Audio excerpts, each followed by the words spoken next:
Hey, Laura J. here with Michael Seegers for episode 11 of the Michael and Laura Show.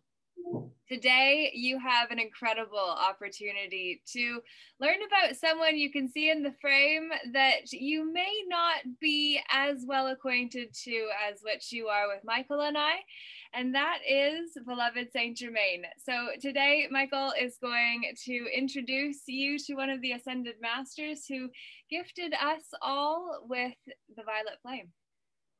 Thank you, Laura. I have to tell you, Saint Germain is one of my favorite people to talk about. He is a dear friend, and many of us have known him for such a long time, it is almost impossible to believe. Our history with Saint Germain goes back at least 70,000 years. In what is today the Sahara Desert, it used to be a lush tropical paradise, and they had a golden age civilization. And Saint Germain was the ruler of that civilization. And many of us were in embodiment at the time. And we knew him then, and we have known him ever since. And it's only because we don't have access to the memories of our past lives that he comes to us today as somebody brand new again. So I'd like to reacquaint you with this dear friend. So we're going to start with an interesting note that comes from a gentleman by the name of Voltaire. Voltaire was a very prolific writer in France in the 1700s, very well known, somewhat of a historian. And in a letter that he wrote to Frederick II, Frederick II was the king of Prussia at the time. Prussia doesn't exist as a country today. We see East Germany and West Germany in that neighborhood. Anyway, Voltaire, in a letter that he wrote to Frederick, referred to Saint Germain as a man who never dies and who knows everything. Saint Germain is undoubtedly one of the most fascinating personalities of recorded history. And this is what I really like about Saint Germain is he is historically recent. It's not like talking about Jesus 2,000 years ago or Buddha 2,500 years ago or Krishna 4,000 or 5,000 years ago. We're talking about somebody who is historically recent, an ascended master who was well known and documented and easy to research. The activities of this illustrious master have been documented for more than a century, from 1710 to 1822, throughout the courts of Europe. To the peoples of many lands, Saint Germain was considered a citizen, for he spoke 12 languages with the fluency of a native. Now imagine that. Where do you find somebody who speaks 12 languages with the fluency of a native? Composing and improvising on the piano without music and playing the violin like an orchestra were but a few of the achievements that demonstrate the stunning genius of the Wonder Man of Europe. And there are stories about Saint Germain entertaining guests, and he would take out his violin and then walk behind a screen that was dividing the room so that they couldn't see him, and he would begin to play, and the sound they would hear was the sound of a complete orchestra, as if he had 40 instruments. To remove the flaws from precious gems was a simple task for the master alchemist.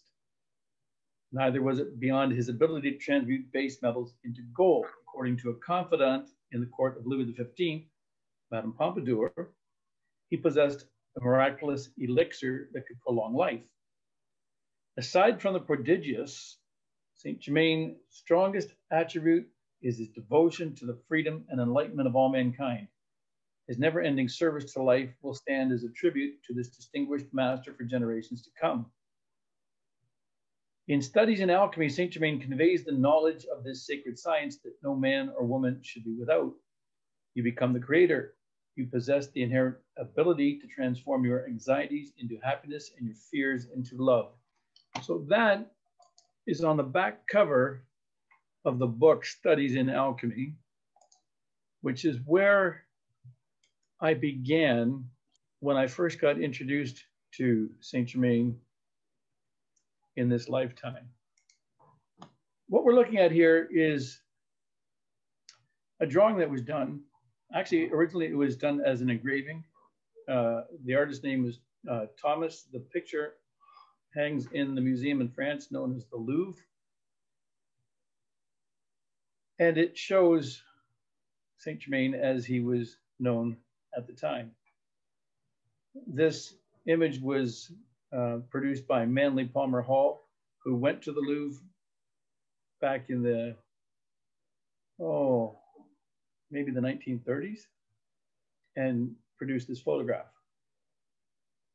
Manly Hall was a student of Saint Germain and produced a tremendous amount of work based on what he learned as a student. We have from Isabel Cooper Oakley, who was a theosophist in the late 1800s, early 1900s, her biography. It's also been reprinted under the title The Secret of Kings. And it tells what was known about Saint Germain, taken from historical records, from the archives of royal families who had original documents in their collections. It even contains a letter that was written by Saint Germain, his handwriting, his signature. Manly Palmer Hall has a book that was reproduced. I have a limited edition in my collection of the actual music that was written by Saint Germain. And after about 20 years of searching, I found the music itself recorded. So I now have that in my library as MP3 files. It's wonderful classical music. Is written for violin and violoncello. Then we have the book that Saint Germain wrote, Lettre Sainte Trinosophie, the Holy Trinosophia. That is his alchemical textbook. It was written in the 1700s. Again, Manly Palmer Hall had to go to the Louvre in France and get permission to photograph the original book. And they turned the pages for him, and he photographed each page one by one. I have several copies of this. I have the original editions. They're 100 years old. Gorgeous books with perfect reproductions of the actual text, including the ciphers and the secret codes in which the parts of the text were written. So this is all evidence of the existence of this gentleman that many people today believe is just some disembodied spirit being channeled through psychics. It's not the case. Here we have an actual photograph. This was taken in the late 1800s in India. The lady in the center is Helen Blavatsky. And she is sitting there with three masters. This is Kuthumi on the left, this is El Morya in the center, and this is the immortal Count Saint Germain. So we followed him from when he was a friend of Louis XIV, when he lived at Chambord Palace with Louis XV, from the 1700s now into the late 1800s. So we're talking about being around for a couple of hundred years. And then we discover in 1930 or thereabouts, early 1930s, that a gentleman by the name of Guy Ballard was hiking at Mount Shasta, California, and he met Saint Germain there. And this is an image from that time. And Saint Germain explained to Guy Ballard that they'd known each other for thousands of years, and he gave Guy Ballard access to his past life memories so that they were able to really share those experiences. And then he gave Guy Ballard the mission of publishing his teachings. So they created the Saint Germain Foundation.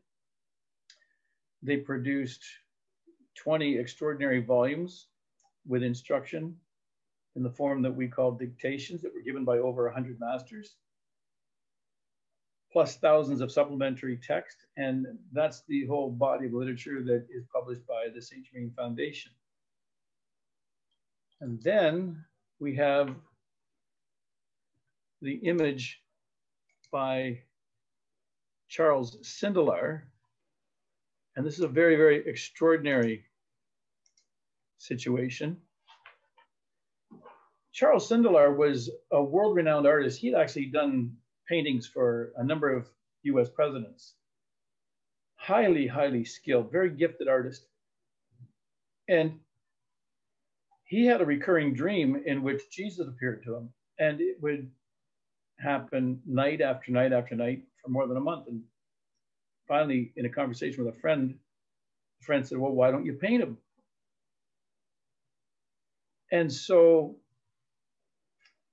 Charles Sindelar painted Jesus as he appeared to him in his light body. And we have a stunning image of that.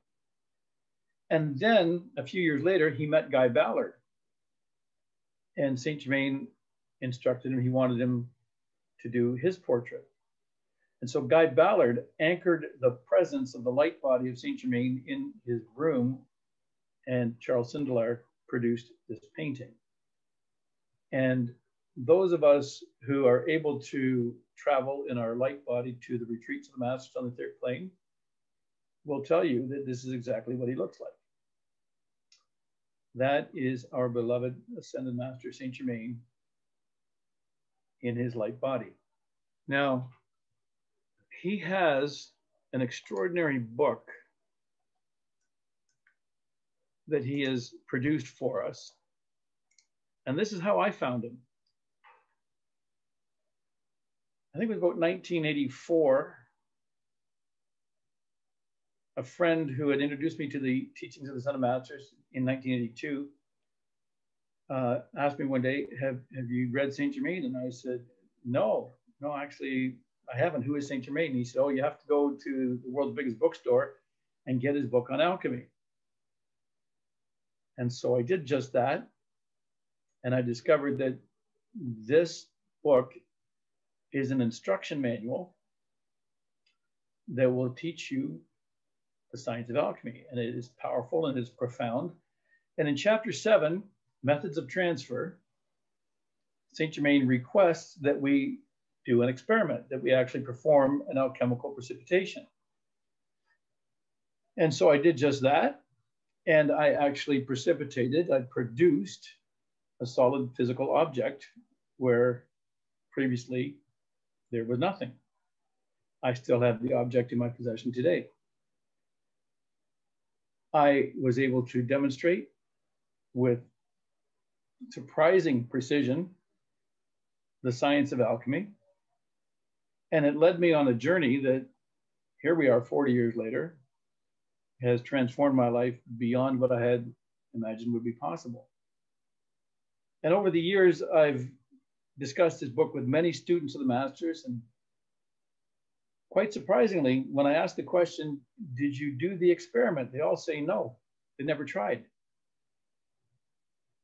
And all I can say is, what a shame. You have no idea what you missed. It's an extraordinary work. I've been through this book numerous times, probably read it 30 times or more. I study it. It's just, there's so much depth to the material in there that you must review it and repeat it and repeat it. And believe it or not, this was even before I found the violet flame. The violet flame is the gift that Saint Germain brings to us. And we've already talked about that. We already produced videos about that. And when I go back into this book, I now have a greater understanding about, when I see the word violet flame mentioned in there, I know what Saint Germain is talking about. It truly is God's highest gift to the universe. We see here on the cover, and you don't see this on the new editions. You have the newer edition, Laura, which has all 4 of the alchemy books in one volume. You don't see the image of Aquarius, the water bearer. This is the constellation Aquarius. And the significance of that is that Saint Germain is the master of the Aquarian age, which we have recently entered into. And so every 2,200 years or 2,150 or 60 years, we have a new age. We've recently transitioned through the age of Pisces, and we knew Jesus as the Piscean master, and now we're in the age of Aquarius.